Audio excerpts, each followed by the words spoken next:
Hello friend, नमस्कार। स्वागत है आपका अपने चैनल स्टडी फॉर सक्सेस में। दोस्तों, आज के इस छोटे से क्लास के माध्यम से हम फैक्टोरियल से संबंधित टॉपिक के बारे में जानेंगे, जो कि आपके वनडे एग्जाम के लिए काफी महत्वपूर्ण है। इससे संबंधित प्रश्नों में कुछ न्यूमेरिकल या सिंगल टाइप के क्वेश्चन बनते हैं। परम्यूटेशन, कॉम्बिनेशन जैसे प्रश्नों को सॉल्व करने के लिए इसका काफी यूज होता है। इसके बेसिक थॉट को आज क्लियर करने की हम कोशिश करेंगे। यदि आप सब चैनल पे नए हो, चैनल को अधिक से अधिक सब्सक्राइब करें। वीडियो अच्छी लगे, वीडियो को लाइक और शेयर करना ना भूलें एवं अपने सुझाव कमेंट के माध्यम से अवश्य दें, जिससे आप सबके लिए बेहतर से बेहतर टॉपिक या आपके लिए उपयोगी इंफॉर्मेशन हम आप सबके बीच ला सकें। चलिए आज के इस टॉपिक को देखते हैं। फैक्टोरियल, जिसका हिंदी में इसके नाम की बात करें क्रम गुणित के नाम से जानते हैं। फैक्टोरियल जो कि पूर्णांक n तथा उससे छोटे सभी धनात्मक पूर्णांकों के गुणनफल के बराबर की वैल्यूज होती है। फैक्टोरियल n, जिसका हमें फैक्टोरियल निकालना है, वह क्रमिक रूप से गुणनफल होता है, जो कि धनात्मक पूर्णांक वैल्यूज का गुणनफल होता है। फैक्टोरियल हमेशा धनात्मक वैल्यूज का मल्टीप्लाई या गुणनफल वैल्यू होती है। इसे हम निगेटिव में किसी वैल्यूज का फैक्टोरियल नहीं निकाल सकते। इसे हम दो चिन्हों से या दो साइन से इंडिकेट करते हैं या डिनोट करते हैं। फर्स्ट एक्सक्लेमेटरी मार्क, दूसरा एंगल मार्क। यदि किसी संख्या का हमें फैक्टोरियल निकालना है तो इसे हम n फैक्टोरियल से एक्सक्लेमेटरी मार्क से डिनोट कर सकते हैं, या एंगल मार्क फैक्टोरियल n से भी हम इसे दिखा सकते हैं, चिन्हित कर सकते हैं। यदि फैक्टोरियल की मार्क की बात करें, अगर फैक्टोरियल का साइन 1 हो तो संख्याओं के बीच एक एक संख्या का अंतर होगा। इसी प्रकार यदि दो फैक्टोरियल के चिन्ह या मार्क लगे हों तो उन संख्याओं के बीच दो दो नंबरों का गैप होगा या अंतर होगा। इसी प्रकार जितने फैक्टोरियल चिन्ह संख्या के साथ लगे होंगे उनके बीच उतनी संख्याओं का अंतर होगा। आपके एग्जाम में अधिकतर सिंगल फैक्टोरियल से संबंधित प्रश्न पूछे जाते हैं। यदि फैक्टोरियल सिंगल फैक्टोरियल की बात करें, किसी संख्या n का सिंगल फैक्टोरियल हमें निकालना होता है तो n multiply n minus 1 multiply n minus 2 के घटते क्रम में एक एक संख्याओं का अंतर देखते हुए हम लास्ट वैल्यू धनात्मक 1 तक इसका हम मल्टीप्लाई करते हैं कि जब तक ले लास्ट वैल्यू 1 ना आ जाए। अगर ये फैक्टोरियल मार्क 1 है या फैक्टोरियल चिन्ह 1 है, इसी प्रकार अगर फैक्टोरियल चिन्ह 2 है तो n गुणे दो दो संख्याओं के अंतर के रूप में हम इसे मल्टीप्लाई करते हुए लास्ट वैल्यूज जो धनात्मक वैल्यूज आएगी वहां तक हम इसे मल्टीप्लाई करते हैं। जीरो फैक्टोरियल की वैल्यूज, चाहे वो सिंगल फैक्टोरियल हो, चाहे डबल फैक्टोरियल हो, चाहे ट्रिपल फैक्टोरियल हो, जीरो फैक्टोरियल की वैल्यूज हमेशा 1 आती है, जो कि प्रूवन है। Factorial 1, factorial 2, factorial 3, 4, 5, single factorial की वैल्यूज की बात करें तो एक फैक्टोरियल की वैल्यूज 1, फैक्टोरियल सिंगल फैक्टोरियल 2 की values 2 multiply 1, 3 single factorial 3 multiply 2 multiply 1, 4 single factorial 4 multiply 3 multiply 2 multiply 1। इसी तरह सिंगल फैक्टोरियल 5 की बात करें, 5 मल्टीप्लाई 4 मल्टीप्लाई 3, फिर 3 मल्टीप्लाई 2 मल्टीप्लाई 1। इसी तरह हम क्रमिक रूप से एक फैक्टोरियल के फॉर्मेट में देखेंगे तो एक एक का अंतर देखते हुए लास्ट वैल्यूज 1 तक हम इसका क्रमिक रूप से गुणा करते हुए जो वैल्यूज आएगी वो आपके फैक्टोरियल की वैल्यूज होती है।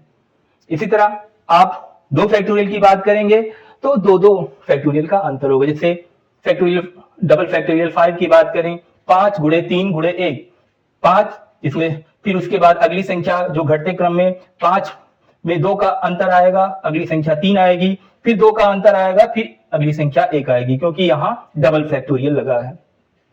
आइए इससे संबंधित कुछ प्रश्नों को देखें अगले स्लाइड में। दोस्तों आइए स्लाइड में फैक्टोरियल संबंधित कुछ प्रश्नों को देखते हैं।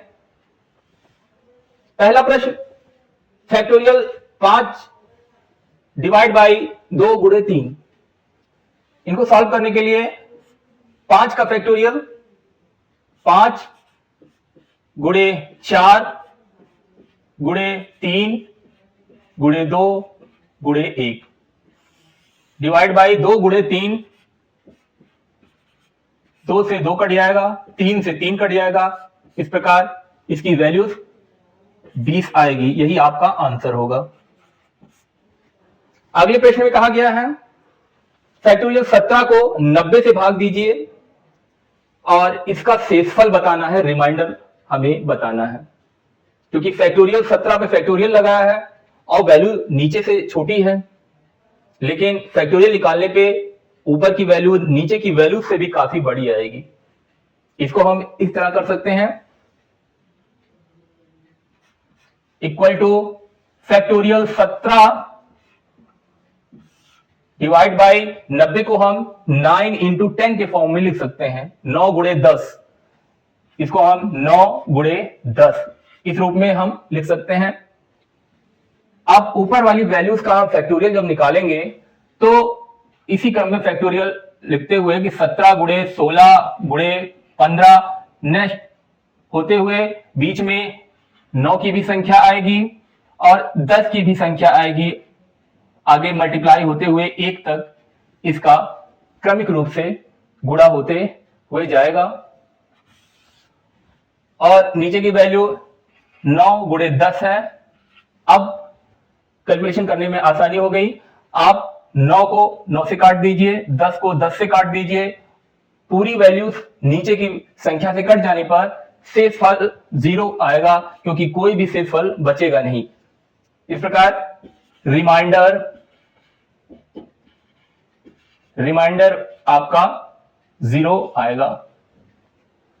आइए अब अगले प्रश्नों को देखते हैं। अगले प्रश्न में कहा गया है CAR यानी कि कार में उपस्थित अल्फाबेट को कितने प्रकार से व्यवस्थित किया जा सकता है।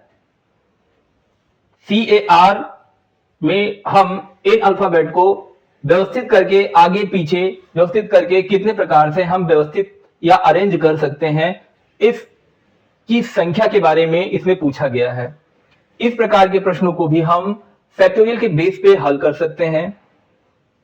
फैक्टोरियल के अनुसार इसका सॉल्यूशन निकालने से पहले एक बार हम बेसिक नॉलेज को क्लियर करते हुए चलें कि बेसिक तौर पे आप इस तरह के प्रश्नों को किस प्रकार करते हैं। जैसे कार का अगर हम अल्फाबेट देखें तो हम इसे निम्न रूप में व्यवस्थित कर सकते हैं। एक तो CAR, ये खुद की व्यवस्था हो गई। दूसरा CRA, इस तरह भी लिख सकते हैं। फिर RCA, ये भी एक व्यवस्था हो सकती है। फिर RAC, ये भी एक व्यवस्था हो सकती है। इसी क्रम में ARC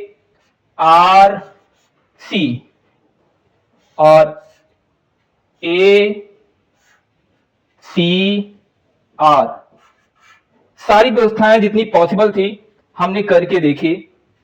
कुल मिला के 1 2 3 4 5 6 व्यवस्था क्रम में अल्फाबेट को CAR में हम 6 प्रकार से व्यवस्थित कर सकते हैं। इस बेसिक सॉल्यूशन के द्वारा हमारा आंसर 6 आया।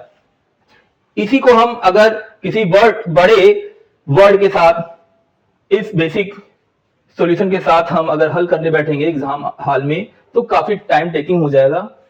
इसको हम फैक्टोरियल के बेस पे आइए देखते हैं। CAR, इन 3 अल्फाबेट से बने वर्ड को हम अगर फैक्टोरियल के अनुसार देखें तो सीधे सीधे इसमें उपस्थित अल्फाबेट के नंबरों का फैक्टोरियल निकालकर हम आंसर दे सकते हैं। CAR में 3 अल्फाबेट हैं, इसलिए 3 का फैक्टोरियल अगर हम निकालते हैं तो हम 3 गुणे 2 गुणे 1 कुल मिला के 6 व्यवस्था के क्रम में हम इसे लिख सकते हैं। इस प्रकार फैक्टोरियल निकाल के हम इस तरह के प्रश्नों को सेकंडों में आंसर कर सकते हैं। फैक्टोरियल बेस पे जितने प्रश्नों का हमने यहां सॉल्यूशन बताया है, ये कहीं ना कहीं किसी ना किसी एग्जाम बेस पे, न्यूमेरिकल बेस पे पूछे गए हैं। आशा करते हैं फैक्टोरियल के इस कॉन्सेप्ट को हमने पूरा समझाने का प्रयास किया है। यदि आप सबको क्लास में दिए गए कंटेंट अच्छे लग रहे हो, वीडियो में बताए गए जो भी क्वेश्चन हो उनसे संबंधित कोई प्रश्न पूछना हो, या आप अपने तरफ से कोई टॉपिक जानना चाहते हैं, तो कमेंट के माध्यम से अपने सुझाव अवश्य दें। वीडियो अच्छा लगे वीडियो को लाइक और शेयर करना ना भूलें, एवं चैनल पे नए हो चैनल को सब्सक्राइब अवश्य करें। इसी तरह नए क्लास के साथ, नए इंफॉर्मेशन के साथ आप सबके बीच फिर से उपस्थित होंगे। तब तक के लिए जय हिंद, वंदे मातरम।